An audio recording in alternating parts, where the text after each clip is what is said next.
What a All right, mess. let's rock and roll. What a mess. Episode 123, weighing in with Travis Hartman. I am B Money, the producer. That over there is the talent Weekend Trav. Weekend Trav, a lot to go through as we have a busy Oof. boxing weekend coming up, but we also need to look backwards and talk about this travesty that was Rolly Romero taking on Ismael Barrosa this past weekend. We'll get to that in a second. We also got to talk Lomachenko, Devin Haney for the undisputed lightweight titles this weekend, along with Katie Taylor and Chantelle Cameron. Also earlier in that day, super lightweight women's titles undisputed as well. But we can travel. Let's get to this crazy stoppage, which I consider a robbery. That was Rolly Romero taking on Ismael Barroso, and Tony Weeks instilling himself as the referee in this matchup in history. Weekend Trav, I know you're going to drop a reaction video here, right after this podcast, and we'll post that as well on our page. But give us a couple of points. Give us a couple bullet points that your thoughts on this mess up. When you watch my reaction video, I just want to apologize now. I was very, very passionate as I am about boxing. If you've been following us, you know that I'm passionate about boxing. I was not happy with this stoppage. I was not happy with Tony Weeks. That's just to say the least. I really encourage you to check out our reaction video because I wasn't happy. And, I pointed out some certain things, but off the top, nobody was happy with that, especially Weekend Trav. And I touch on some other things as well, but I definitely want you guys to try to check that out. It's on our page, Travis Hartman YouTube page. It'll be on there, but mainly B Money. I want to know what your reaction was. My reaction is this. This is the kind of crap that keeps people away from boxing. When a referee instills his will into a matchup, and it's a one-sided matchup, not for the younger Rolly Romero at this point, but actually, I wouldn't even call him a journeyman because his record was 24-3-2. I mean, he's 40 years old though, so people consider that just as like they're online. Everyone referencing Barroso as like his grandfather. Looked like Romero was fighting his grandfather for this. He did look a little older, his face, but maybe everybody ages differently. But he didn't fight like an old man. What's sad is that, gosh, Weekend Trav, I know how old I am, and I'm older than this guy. But either way, he's 40 years old. It was for the WBA junior welterweight title, and that's the 140. Rolly Romero, last we saw him, he was being knocked out by Gervonta Tank Davis. And so he basically is a marketing tool. These are my bullet points of what I think. A marketing tool for the WBA at this point. I think he was gifted this title. I think it's a travesty. I think this is a blemish on the sport of boxing, and this is the kind of crap that they need to get away from, because when you look at the judges' scorecards after the fight, the old man, 40-year-old Barroso, was up on all three of the cards, and it was very questionable Weeks' decision to stop this fight at a really awkward time, which Barroso wasn't in trouble.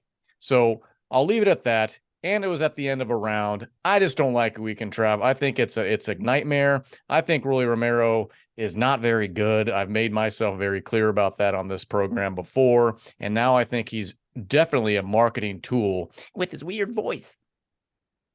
He was a 10-1 favorite fighting in Vegas in a fight where he was supposed to win easily. Very interesting, isn't that? Put together with what you want with that, but also listen to the reaction video because I go in depth a little bit about it. Well, we're going to switch gears then, because I don't want to give Rolly Romero any more airtime than that. And truth be told, it's not necessarily his fault, but he stinks. I don't want to see him again. And whoever. Great point, though. I touched on that as well. And you're right. This really isn't Rolly's fault either. Correct. He even said after the fight that he hoped that it would continued on, but he's doing what he has to say because it just stunk. The whole situation stinks. Weekend Trav stinks to high heaven. I don't like it.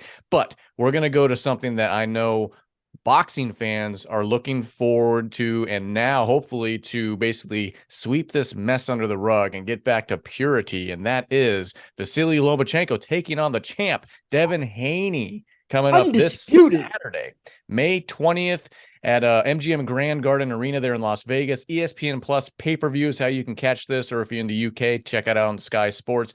Devin Haney, the undisputed lightweight champ, taking on Lomachenko, who I think he's pretty familiar with those belts too, Weekend Trav, if I'm not mistaken.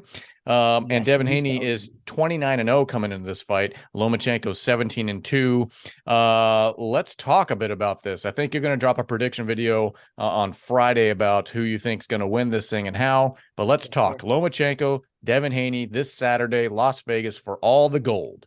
I want to give everybody a rundown of where those titles have been. Lomachenko owned all four of those titles. He lost them to Teofimo Lopez, who Teofimo Lopez in return lost those to George Kambosos in a massive upset. Devin Haney beats Kambosos on his home soil in Australia, rematches him, defends those titles, still owns those titles. Now he's fighting Lomachenko, who used to be the rightful owner of the 135-pound undisputed title. Can Lomachenko win those back? And the answer is he can, actually. Yeah, he I'm just going to say my on both sides because Okay. I do think he can win. Okay. He's going to need to be very busy and very smart because I think that he got outworked by Teofimo Lopez. When he lost to Teofimo Lopez, I think he got outworked because when Lomachenko let his hands go against Teofimo, there was a couple of the middle rounds. He dominated Teofimo. And keep in mind, he was coming in with Dominated. a shoulder injury too that he didn't tell anybody about until Yep. after the fact. He's a warrior. Take He that for can what it's fight. worth. He's intelligent. He trains his butt off. However, he is going up in weight class by being a 135 because he used to campaign as low as 126, even 122, I believe. So even though he's been at 35 and owned those titles, I do not think he's the bigger man. And if you watch, he's not. Devin Haney is a little bit bigger, a little bit taller, a little bit longer. However, so I think Lomachenko has to be busy, has to be active, and press the action because Devin Haney likes to fight comfortably, meaning boxing, counterpunching, and moving. Counterpunching and moving, constantly turning his opponents. He likes to fight. If you give him time, he will pick you apart. Lomachenko needs to take away that time and be constantly pressing him. Make Haney fight when he doesn't want to fight. That's how you can beat Haney. And that's how Lomachenko can beat Haney because if he sits back and tries to box, Devin Haney is one of the guys I think is just as talented as a Lomachenko, but just as smart as a Lomachenko. And I said this a couple of years ago, and some people still don't agree with me, but we're going to see this.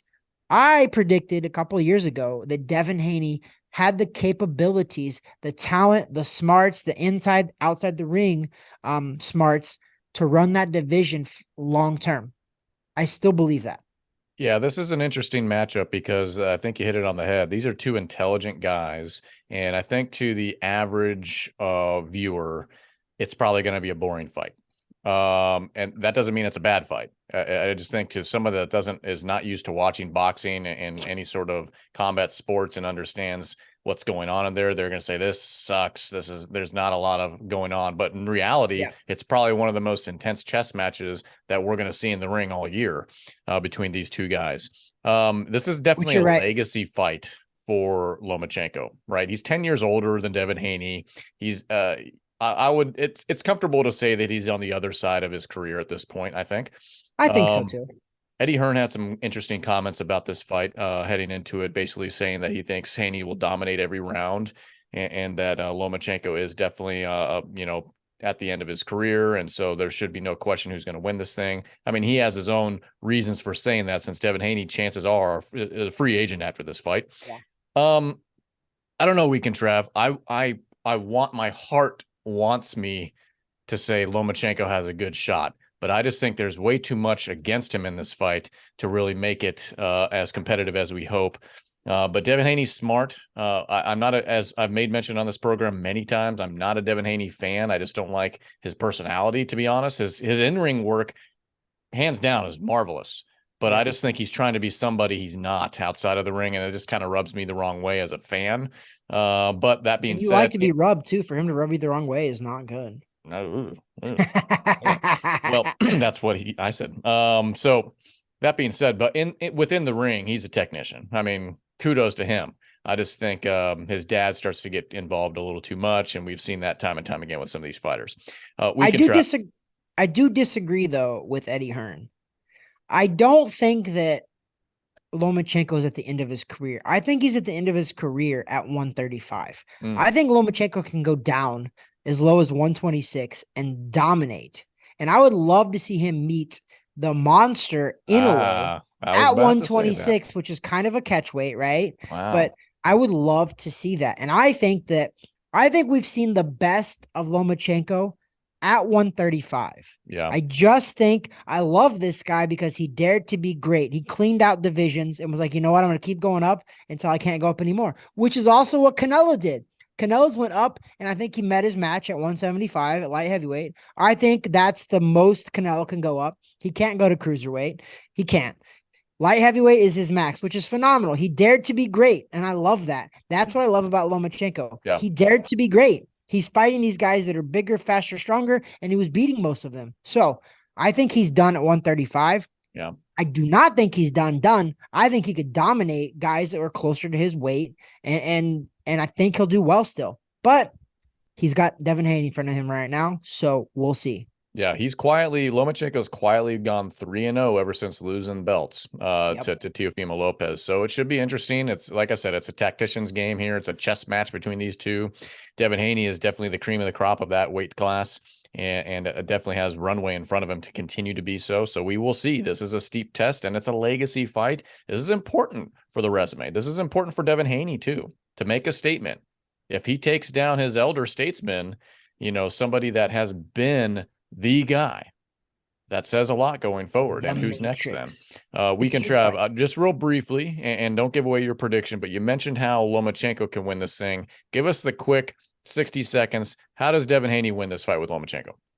Devin Haney has to be smart. Do not get into a slugfest with him. Do not make this a rough and tough fight, because while Devin Haney accused Lomachenko of being a dirty fighter, Lomachenko is not a dirty fighter. Ridiculous. He is not. He's a clean fighter. He is, but he's very smart. He's the Matrix. They call him the Matrix for a reason. So, Devin Haney, keep this fight on the outside, turn the guy, move, counterpunch, get out. Do not stand in front of Lomachenko. He will pick you apart. He could possibly even stop you because he actually does have power. So do not stand in front of Lomachenko. If you stand in front of Lomachenko and you turn this into a dogfight, you turn this into an ego fest, you lose.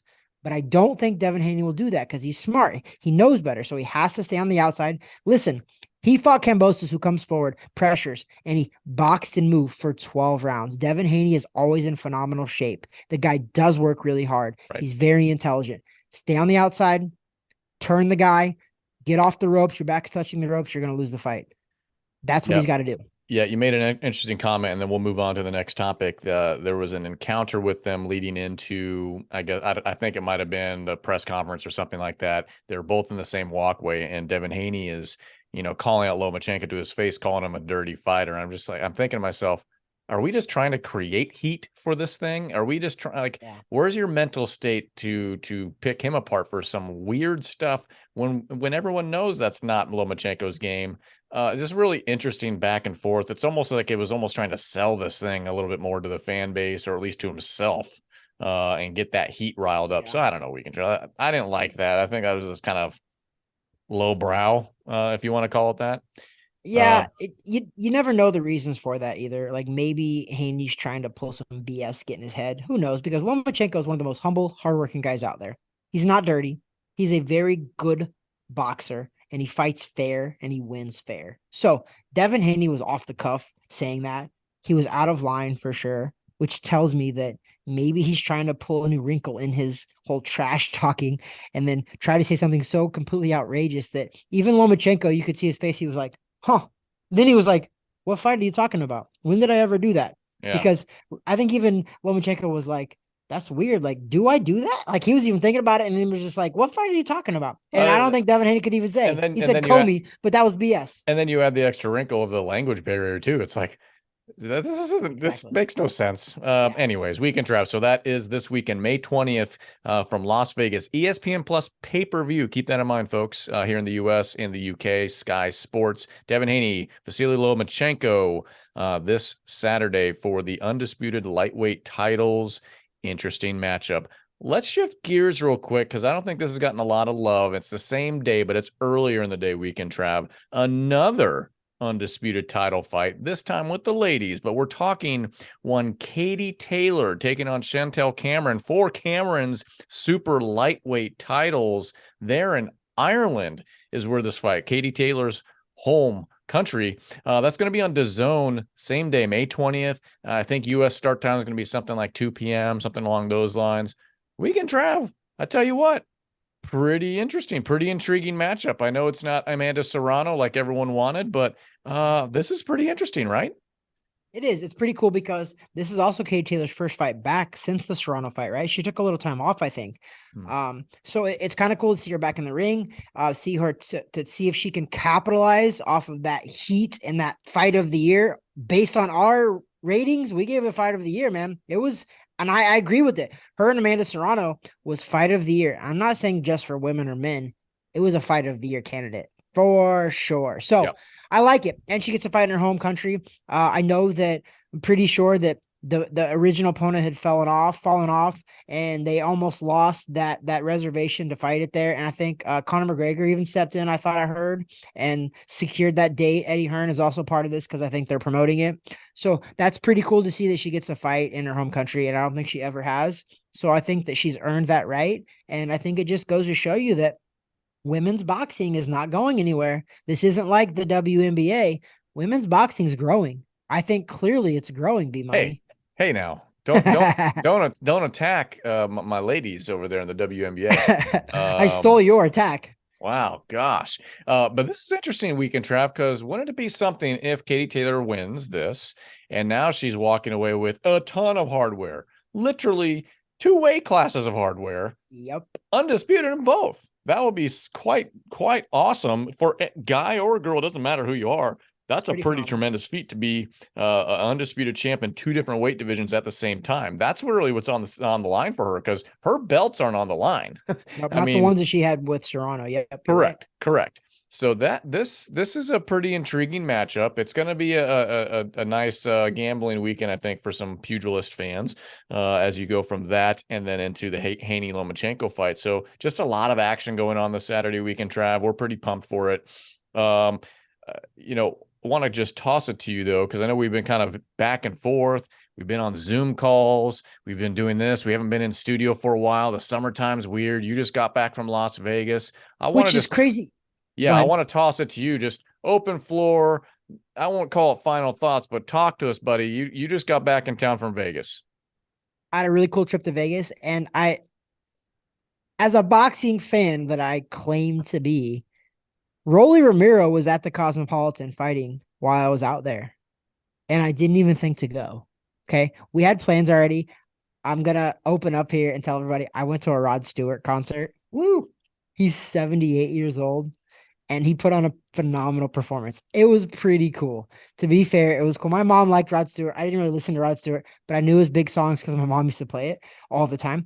But I would like to briefly touch on something else while I was out there, because I am a boxing fan. Friday, we got out there super late. Saturday, I golfed in the morning. I shot a 92, by the way, from the tips at the Revere. From the tips, a 92. And then we went to the Rod Stewart concert. Sunday, I decided that I wanted to go do some amateur boxing matches. The finals of a national title boxing invitational was going on. I was like, you know what? Amateur boxing is where it's at. We're getting into that with our USA Boxing Sanctioned Gym, TH Boxing, me and B-Money. B-Money's assistant coach, certified USA Boxing coach. So we're getting into it. I wanted to go see what the talent was out there. B-Money. I'll be brief about it, but it's all over the place now. But I was at the fights that got canceled because some adults decided to be children and fist fight, and they canceled the whole event, costing parents have been out there. It was a 3-day tournament. Yeah. I was there on Sunday for the finals. One fight happened. It was like 55 pounders. That fight started, it ended. They did not start another fight. They came over the intercoms, canceled the whole event. And I think that is horrendous. I think that the parents involved that started this, and then not only the parents that started it, B-Money, it wasn't just one set of people. A ton of people. It ended up being a big melee, and a ton of people got involved. And this is the immaturity level of all of this. And this is why, let's not get political, but this is why we need police officers. This is why we need security guards. This is why we need more funding for these people, because there wasn't enough there. Okay. And it sucks because I'm a huge fan of title boxing.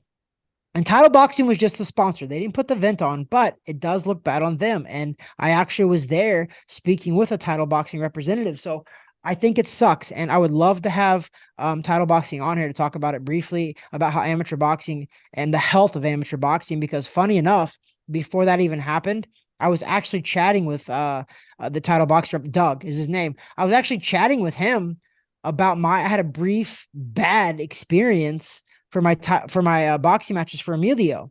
I told him what one of the USA boxing representatives did. I won't go into detail here, but it was very, very just power trippy like. And it was not these guys are not there for the fighters. And I was just telling him, I go, we need more former fighters to fill these positions in the professional boxing level and the amateur boxing level, because a lot of these people don't know what these fighters are going through because they've never done it. They're literally in a position because they wanted to get it because nobody else wanted it. And then they use their power to use it in a negative way. And I think that's what's happening all around, because you're seeing USA boxing sanctioned events that are not very well handled or not very well organized. You have a lot of people that are commissioning these and promoting these that have no idea what it takes to actually box, let alone put on an event. And I think we're seeing that this event, by all the comments that I'm seeing, because I was not out there for the other 2 days. Roy Jones Jr. was out there, by the way, on the second day. So I'm not seeing, I didn't know what happened on the previous days, but from everything I've read, they said it was horribly ran. They said that they oversold it. They said there were so many people there that they didn't plan for. We have to do better for our kids. There were 10-year-olds. B-Money, when I left, I watched this 10-year-old kid, headgear on, gloves on, suited up. And when they came over the intercom, they said it was canceled. I was sitting right in front of him. He looked up, looked at his eye. He was crushed. He turned around, hit his gloves together, and walked off and was like, he was dejected. He worked his ass off to get there. Yeah. This was a national Why tournament. is this And he becoming won the common? first 2 days. Why is this And becoming now he can't commonplace compete. in a lot of these sports? We can travel. Wasn't there not the same kind of problem? Wasn't there a problem with the Florida Gold Gloves as well a few weeks ago, where they had to scrap, or I don't know if it's Florida, but it's something going on in the Southeast where they had to like DQ all these matchups again and try to rerun them the following week. It's kind of crazy to me. Like, yeah, I don't know that story all the way through yet, but yeah, you're right. There's a lot of stuff going on, and this is also a testament to how popular boxing is right now. Okay, if it wasn't popular, you wouldn't be hearing about this stuff, right? It would be brushed under the rug because it's not popular. yeah. It's popular, He, but he, we as boxing aficionados, boxing enthusiasts, we have a duty to help grow this sport and to help maintain this sport. And right now, I don't think we're maintaining it very well. Yeah. I mean, top to bottom, I mean, first thing we talked about on this podcast was a problem with professional boxing. And now we're talking about in the amateur ranks. The fortunate thing is we've talked about youth sports a lot on this show and this program, and you see stuff like this amongst all youth sports programs, parents making it about themselves. You get fights in the stands of, basketball tournaments and football things. And I've seen it all too. I've been firsthand to see a lot of this drama, and ultimately, who's the one that's paying the price? The kids, the athletes, the kids, because in a lot of cases, refs of all these sports and stuff like that, either they're volunteers or they're not getting paid enough to buy lunch. I mean, they're there because they love the sport. And I'd imagine there's some similarities with that, with the boxing side. But then, like you mentioned, you interject the people running it and doing whatever else. And it's just, I don't know. There's just a sleaziness about a lot of this stuff, and I don't like it. And you get the same thing on a lot of youth sports as well. I don't know if the answer we can, Trav, is to, get former professionals into the mix as well, because there's problems that can present themselves with that. I don't know what the fix is, to be honest with you. This might just be us getting on the soapbox, but I don't have a solution. It just sucks. It sucks for all those athletes that couldn't finish. And then also for the parents that weren't involved in this stuff, the amount of money that was poured into this weekend for hotel, them to travel, flights, food, all of it, tough stuff. And we got to do better. Boxing's got to do better. If anything, we need to set the example for the other sports. We got to do better. We do. And you're exactly right. And no, so I do think that more boxing people do need to be more involved, because it's a lot of these people that never boxed in their entire lives that Sure. are putting on these shows, and even in the athletic commission, a lot of judges and referees, Brandon, never fought in their lives. Right. And they're judging professional boxing matches and they're Right. refereeing professional boxing matches. So yes, I do think former pro or former, even if you just competed amateur, the sport enough, you competed amateur. I'm cool with that. Even at least that you competed and know it to a certain level. I think we need more of those people. And listen, I'm not knocking the volunteers. So let's get that right. There's a lot of good volunteers. Okay. When I was coming up, there was a lot of people that never boxed in their lives that made my life a lot easier. In Missouri, part of our LBC, which is called the Local Boxing Commission, every single state has them. I had a lot of people that never ever touched a glove in their life, but loved the sport and loved what it did. And they did phenomenal jobs because they were there for the kids and for the betterment of boxing. I'm seeing a lot of volunteers now that are there for the betterment of themselves. Sure. It's Yep. like they have this, it's almost like those guys that were bullied in school and then they go on to be police officers or somebody in power and they Yep. abuse that power because they were abused. I'm seeing that in boxing. Yeah. There was like, I can't even tell you on the air what I went through with a USA boxing official on those fights a couple weeks ago. It was so childish and immature. And all I did was I was super cool with it. I just walked away and I'm just shaking my head as I'm walking away. Like, in a real serious conversation about something that needed to be done for one of the fighters, this guy, close to 50 years old, looks at me, B Money, and says, on a serious issue that I just asked him to help me with, he looked at me and said, "Your shoe's untied." I'm like, I literally was shocked. I was like, okay, I'll tie my shoe, but can you help me with what I just asked you about? And then he walks off. But I'm like, who does that? It's just a power trip. And I hate that because I'm there for the fighter. My fighter's starving, wants to eat, trying to weigh in. And this guy's pulling a power trip. We have too many people pulling power trips. Okay.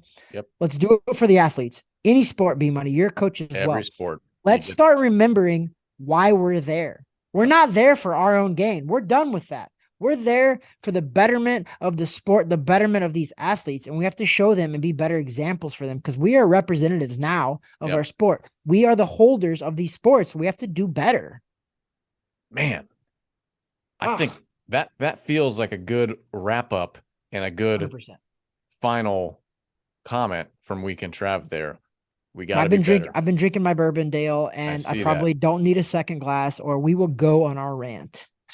Oh yeah, we could easily do that. We used to do that all the time back 2 years ago. We're getting better. We're getting the better. Weekend Trav. This wraps up episode 123, Weighing In with Travis Hartman, because this is the #1 beards, bourbon, and boxing podcast shot in Orlando, Florida, specifically Laureate Park, specifically in a boxing gym on the second floor of said boxing gym where Weekend Trav currently is, in the podcast room, the TH Boxing podcast facility, shot on a Sunday or Monday. Yet today is actually Wednesday, and it's supposed to drop on Wednesday at 7:15 a.m. Eastern Standard Time, but we got it mixed up. We'll probably drop it about 7:15, which, funny enough, maybe, it's exactly 7:15. yeah, right? probably won't drop then either, but it's going to drop on a Wednesday. We'll get you out there. In the world. Yeah. So, yeah. yeah. I forgot about that part. We'll be better, folks, but summertime's weird for us here at the show. Anyways, episode 123. We appreciate you joining us. If you have yet to subscribe, please do so below at YouTube. If you're following us on Rumble, if you're listening to us on any of the apps, whether it's iHeartRadio, Spotify, iTunes, I don't know all of them, but we're on basically all of them. Find us, Weighing In with Travis Hartman. Even tell Alexa, hey, Alexa. I didn't listen, but Alexa can play us too. It does. It does. It's because it's always listening, always watching. That over there is Weekend Trav. That there is B Money, aka producer, aka the man that makes this podcast go round and round. God bless. God bless.